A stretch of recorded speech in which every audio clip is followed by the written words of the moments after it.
Jennifer Dulos vanished 5 years ago. The trial into her husband's mistress has recently begun. With her husband unable to stand trial, this may be the only justice given to this still missing, but legally declared dead, mother of 5. We are now in week 7 of Michelle Troconis' trial that I am covering. I have covered part 1 and part 2 all throughout the trial, so if you're not caught up, this is part 3. There will be links down below if you would like to catch up, but I have gone into detail about the key moments in this trial and all of the evidence and information that has come out since. If you would like me to go ahead and do the trial of Brooke Makenna, who is also charged with conspiracy to commit murder with Troconis Dulos in the disappearance of Jennifer Dulos, then I will be more than happy to. So just subscribe to stay updated and let me know if you would like an update on what Michelle is actually sentenced to, on Kent's trial, and on any information that comes out after this. Jury did go in for deliberation and they came to their decision. So let's go ahead and get into it, starting with the first day of week 7, which was day 28 of trial.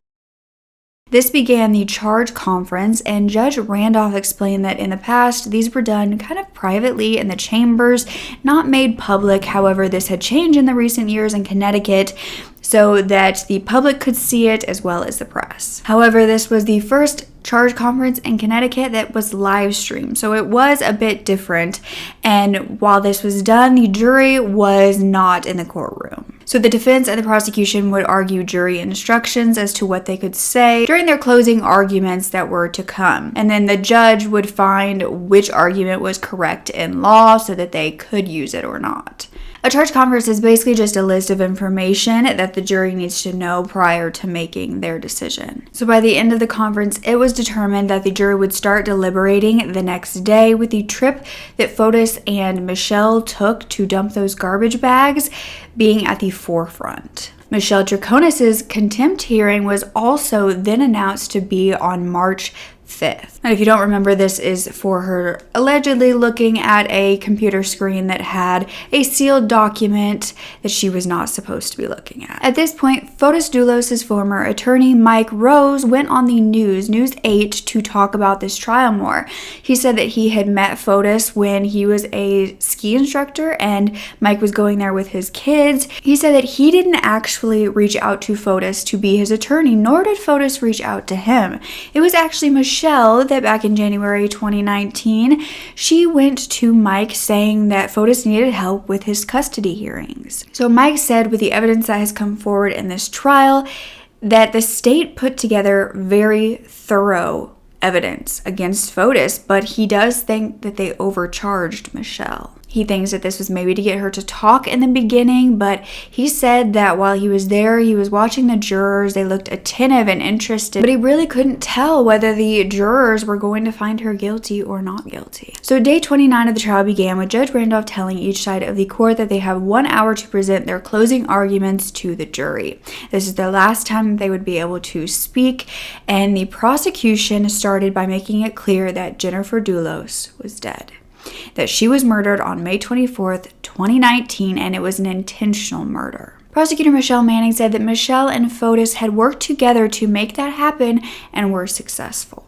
That Michelle was frustrated that she could not see Jennifer and Troconis' kids, and that she would even have to leave the home she was staying in with Troconis during the visits with Troconis' children. The prosecution argued that there was no reason for Troconis and Michelle to be happy the night prior to Jennifer's disappearance due to the last custody hearing not going Troconis' way, unless they had chosen to make a change themselves the day after that. They argued that Michelle knew what time that call was going to happen from Troconis' phone and made sure she was in the office at that time to answer it. That Troconis Dulos needed help. He needed an alibi and he needed the defendant. But Michelle didn't have to be at the crime scene to actually help.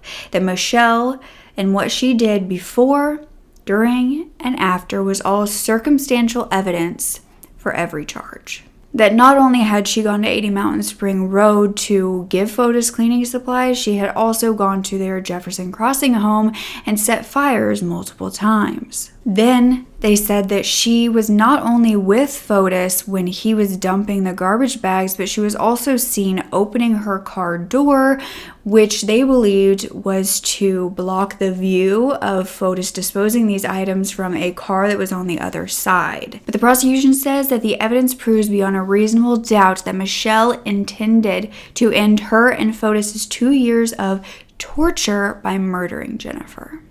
That she acted as an alibi during the murder, she conspired to tamper with the physical evidence of the murder, and intentionally aided in covering it up at 80 Mount Spring Road and at Albany Avenue and at the car wash in Avon. The prosecution said the evidence showed that the defendant is guilty of each count beyond a reasonable doubt. And prosecutor Michelle Manning then ended her closing arguments. So then it was a time for the defense to make their closing arguments to the jury, and defense attorney John Schoenhorn told the court that this is the only time that he gets to speak directly to them. He argued that on May 24th, 2019, whatever Fotis' role in the disappearance and likely death of Jennifer, Michelle did not know about it. He said that the state made an unfounded and unfair assumption about Michelle due to her being in a relationship with Fotis. He claimed it was guesswork, and that is not the standard in a criminal case. He said that even now it's unclear about what happened to Jennifer, and that this trial will not solve that puzzle because it's not Fotis Dulos' trial. He started to explain that Fotis only showed Michelle a side of him that he wanted her to see, that he was good at hiding who he really was, what he was really up to. The defense argued that Michelle had told investigators dozens of times she didn't know anything, and that also Pavel's statement and his whole testimony was very strange, especially due to the fact that he had immunity. So the defense attorney was arguing that Pavel, Fotis' employee who also owned the red Tacoma, he had made a statement 5 years prior when Jennifer first vanished. And in these statements, he had not ever mentioned that Michelle had made these angry statements about Jennifer or said anything bad about her. In the original interview, it was not mentioned. However, at the trial, once he had immunity, this was said. Basically, the defense was saying that he was not a credible witness. The defense argued that Michelle should not be held accountable for Fotis' actions, that the people that we trust and believe in are our loved ones, and people usually are who they say they are. Most people are not going to be manipulated or believe they're going to be manipulated by somebody that they care about, and this was Michelle's case. Whatever Fotis Dulos did, it was not for or because of Michelle, and it was not with her. Fotis put up a facade until his last poisoned breath, and he died without ever acknowledging his actions or admitting his role, even to his own children. He never gave answers. Everyone wants closure. Michelle is not the remaining half of a scheming plot.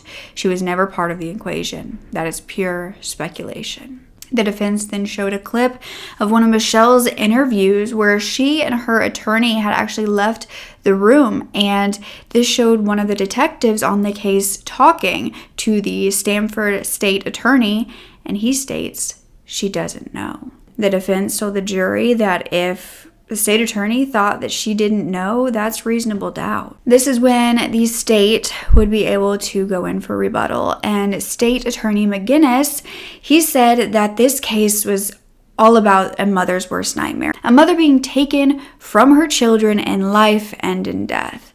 And it's about Jennifer's children who still do not know where their mother is. They still don't have answers. But he said the question is, who is responsible for her death? He asked the jury if any of them doubted that Fotis Dulos was responsible. He stated that the defendant hated Jennifer, that her story continued to change. And also, with the timelines, there was proof of this alibi being created. He said these were really scripts, and you all know scripts have 3 acts. The first was the murder, the second was the cover-up, and she doesn't get to write the third. You do. What's the ending going to be? You get to write the ending with your verdict. That's when Judge Randolph gave the jury instructions that if they were to reach a verdict, it had to be unanimous. And as far as finding the defendant's guilt beyond reasonable doubt, the judge explained that it wasn't surmise, a guess, or mere conjecture. Reasonable doubt is a real doubt, a doubt that has its foundation in the evidence or the lack of evidence. He told the jury that they can believe all or part or none of different witnesses' testimonies. He said, though, they must decide whether errors in these testimonies were an innocent lapse of memory or a deliberate falsehood. The judge did say that the testimony in exchange for immunity of Pavel should be examined with greater care and caution. And then the jury heard that the size of the defendant's role does not determine whether she can be convicted of conspiracy. Rather, it matters if she willfully participated in the plan with knowledge of its ends. Judge Randolph stated that if the defendant is guilty of tampering with physical evidence, they had to have altered, destroyed, concealed, or removed physical evidence with the intent to impair the availability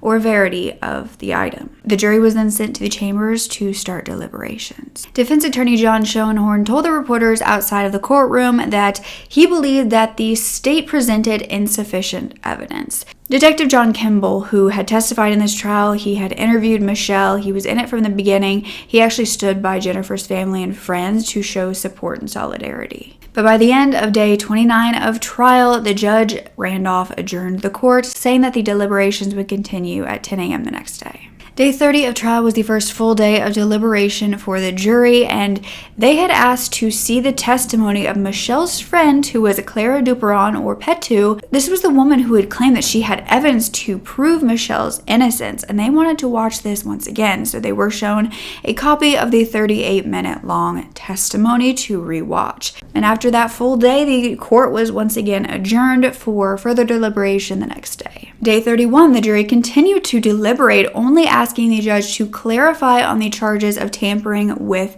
evidence. And they were still deliberating for most of that day. And then through that day, they were adjourned once again.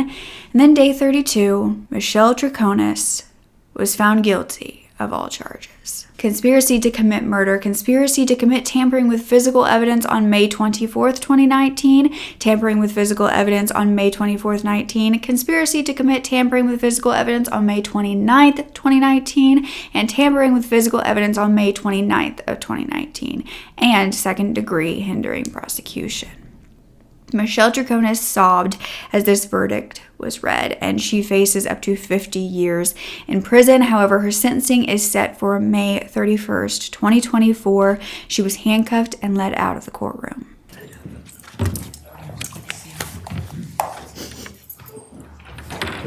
Give me a watch. Oh, Your Honor, I would ask if the court is going, since the court is setting a bond, that if she does happen to make it, we are looking for conditions. The court will impose the following additional conditions: house arrest, electronic monitoring, GPS monitoring, and the passport has already been surrendered. Michelle's family then spoke to reporters outside of the courtroom, saying that she did not commit any of these crimes. They were heartbroken, saying that they knew everybody wanted answers in Jennifer's disappearance, but she was not the right one. Well, today I'm going to talk in name of my family. It's hard to me because English is not my first language. I came many years ago to this country looking for opportunities, freedom, and justice. And I moved my whole family here. I have 8 grandchildren, American. And today we are here devastated because has been a tremendous injustice in the trial of my daughter. She's innocent, and we will keep proving that forever. I forgive the juries, the judge, and the prosecutors, and God will prevail the truth. The influence of the media has been having tremendous effects on this case. We are certain that she is innocent, and I know that only time will prove it to you guys. I know that everyone wanted answers. I know that maybe the state is happy that they finally convicted her or someone is paying for the price, but she's not the right one. We still don't know what happened to Jennifer. We're all mothers, and we all love, as you can see, Michelle has been supported by us, her family and friends from day one. And we continue standing here because we too care to know the truth of what happened to Jennifer, but we don't know what happened to Jennifer. And choosing and putting my sister as the guilty person is not the right thing to do because she's innocent. And this wasn't a fair trial. And you all know that. You all know, look inside your heart. The media from day one attack us, harass us. Okay, you, probably the moms out here know. My sister doesn't know what happened to Jennifer. We want to know. We pray every night for the 5 children. I met them.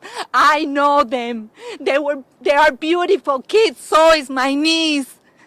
She was never separated from my mom, from my sister. My niece, my sister is all her world for my niece.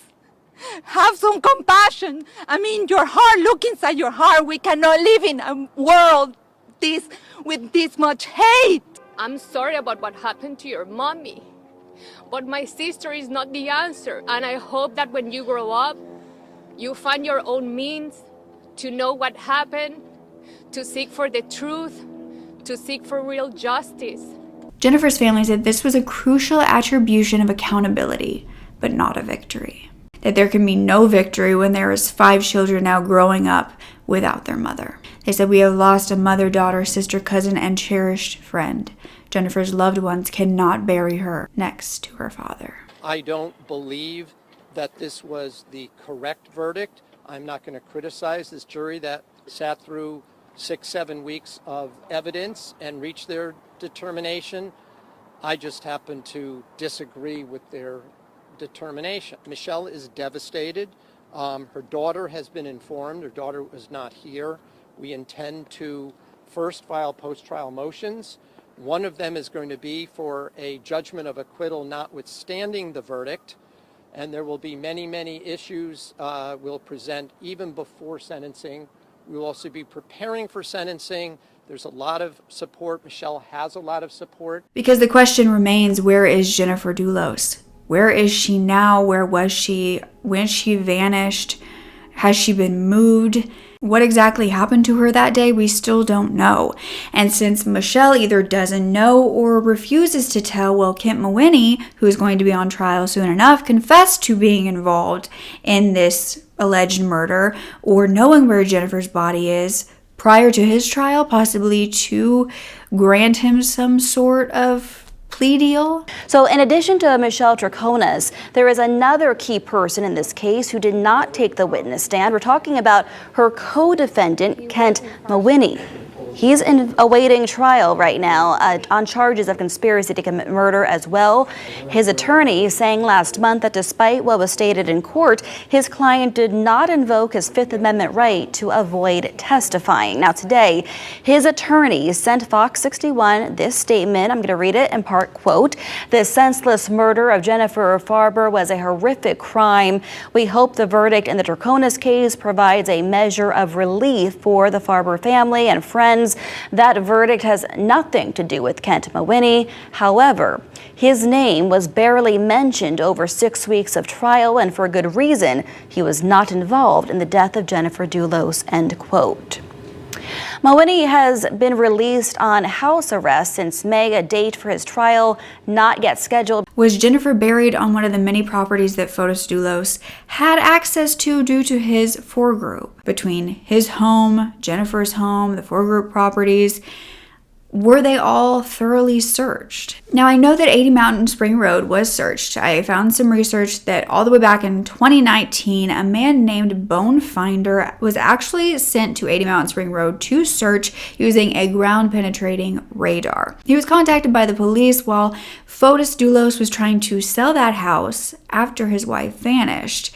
And Fotis was allegedly asking some of the surveyors if there was a possibility that the future owner would construct a pool at the wood line, and he wanted to know if anyone was going to dig this area up in the future, or if they could. This was very suspicious to the surveyors, so they reported it, and then the police asked this bone finder to search the home. The bone finder said he had found about 4 areas around this property of a possible disturbance, and he believed that a body was buried in the backyard, that it could have been, but he ended up finding nothing.